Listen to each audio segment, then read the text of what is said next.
Hey everybody, Joel Powell, Brian Hunt. Welcome to another episode of 60 Seconds of Risk. Well, as you kind of tell, it's a little gloomy here in Dallas. The weather's starting to get a little cooler, but I'm outside. Typically like my favorite spot to read in the morning, read the paper, or even a book, especially over the weekend, and have a cup of coffee out here on my front patio. And I thought this might be a good opportunity to do kind of a quick little book review of one of my most recent books I've read and one of my favorite authors. And that is specifically, it is called The End of the World is Just the Beginning, Mapping the Collapse of Globalization by Peter Zeihan. Peter Zeihan is a political economist, and I've read several of his books over the years, and he's truly one of my favorites. And what I like about it is he just doesn't come out with opinion, but he kind of backs his opinion based upon sort of mainly two characteristics that countries are having to deal with: geography and demography. And what do you mean by that? Well, certain things he takes into account as far as why certain countries are doing better than others and why they have a sort of inherent advantage compared to others. One thing specifically he talks about is rivers, because most people don't understand that most cargo that is shipped around the world, the cheapest way to do it is by water. And specifically, certain areas that have access to navigable rivers, like say the United States and the Mississippi, or in Europe with the Danube, have better access and ability to move product to and from within their countries and get globalization as far as selling product or receiving product, which can be critical to economic development.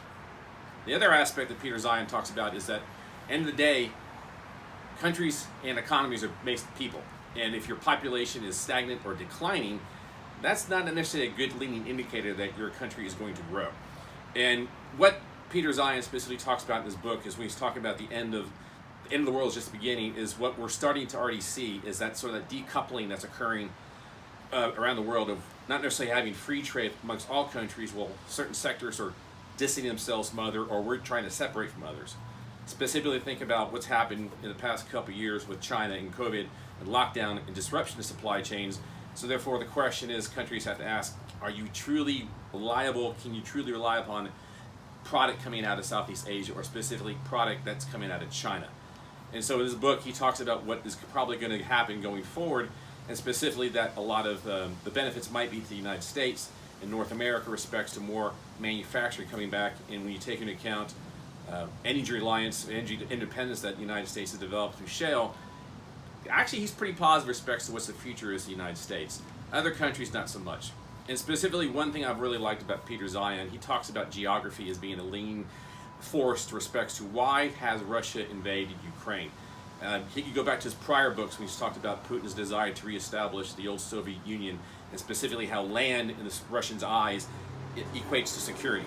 I'm not going to give away the details, but it's a very insightful book that he's written over the years, and specifically in this book respects to why Russia has invaded Ukraine and what their desire is to take back the Balkans and take back Georgia, as far as it's a question of reestablishing lands, therefore to have a security buffer between them and the West.